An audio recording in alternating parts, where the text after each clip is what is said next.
Welcome to the Passion Behind the Art Show. It's all about diving in with individuals to learn the story behind their passion. It's your host, Daryl Pinna. Hi, welcome to another week of the Passion Behind the Art Show, and I'm super excited that you took the time out to listen to this episode. I want to give you just a punch of energy. I want to give you a boost of energy. I want to give you I'm hoping that after this episode, you receive a revelation that you are propelled to go to the highest heights. I want to share a clip with you from Les Brown. If you don't know who Les Brown is, he is a motivational speaker. He's an author. He started out being a disc jockey. He became a television host. He was into politics. He was on the Ohio House of Representatives. But this dude was declared mentally challenged, unable to learn correctly. But he just defied the odds. And I want, after you listen to this clip, that you just let all the weight go and just be thirsty and hungry to defy the odds that were set against you, that you're setting in your own self. If I can get one person, one listener to do something great after this episode, just to help you to deal with rejection or whatever the case may be. So, without further ado, was identified as mentally retarded, put back from the 5th grade into the 4th grade, and stayed in that category until I got out of high school. I don't have any college training, but I met a high school teacher who one day changed my life. I was waiting on another student, and when he came in, he said to me, "Young man, go to the board and write what I'm about to tell you." And I said, I can't do that, sir. He said, "Why not?" I said, "I'm not one of your students." He said, "It doesn't matter. Follow my directions now." I said, "I can't do that, sir." He said, "Why not?" I said, "Because I'm educable mentally retarded." And he came from behind his desk and he looked at me. He said, "Don't ever say that again. Someone's opinion of you does not have to become your reality." And as he talked, my heart began to beat fast.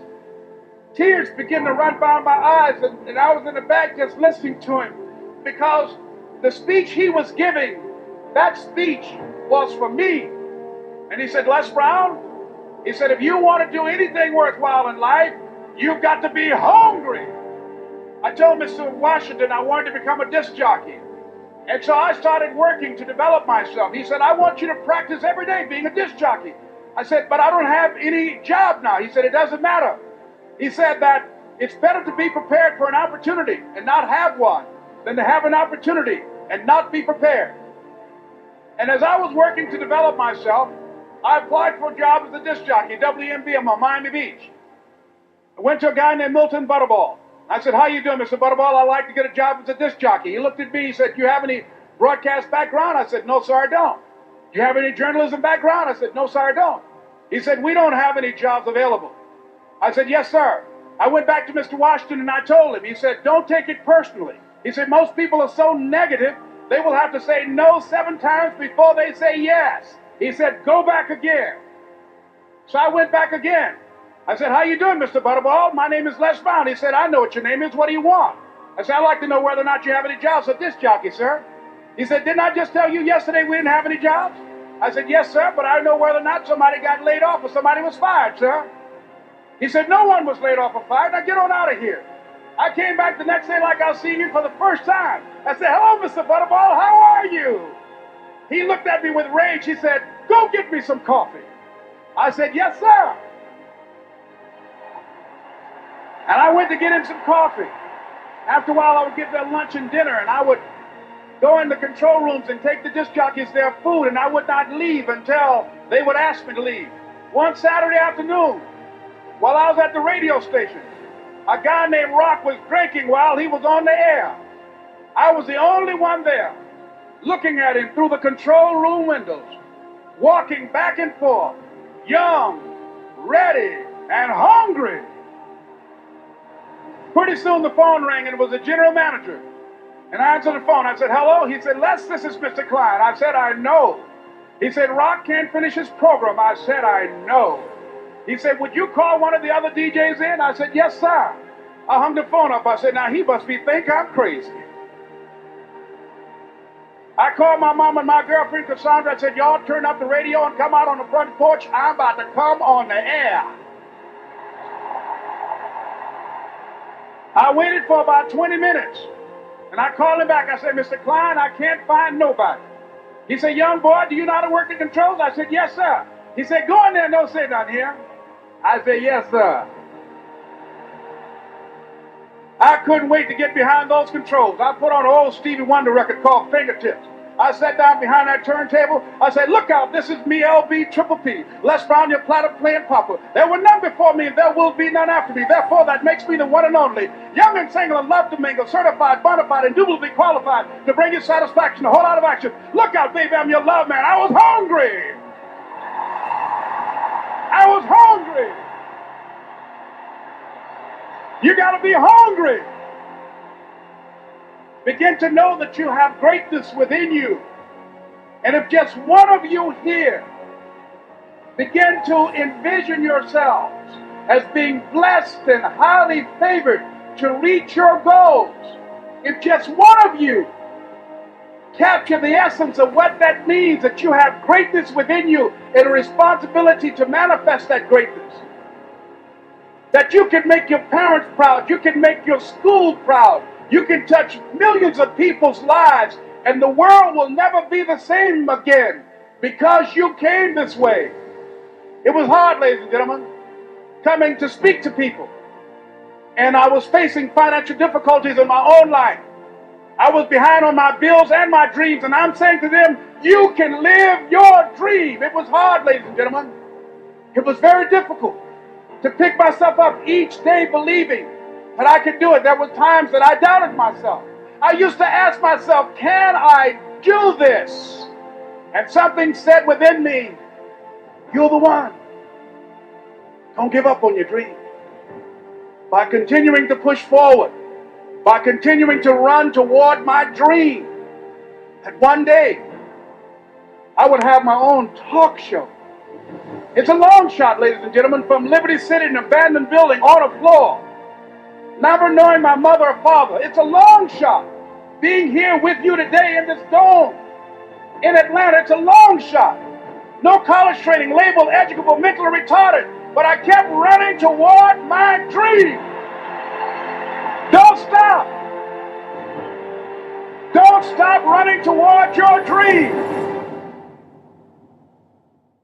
So I hope you realized how much this clip means to me after listening to it, because I'm telling you, like, after the first time I heard this, I was just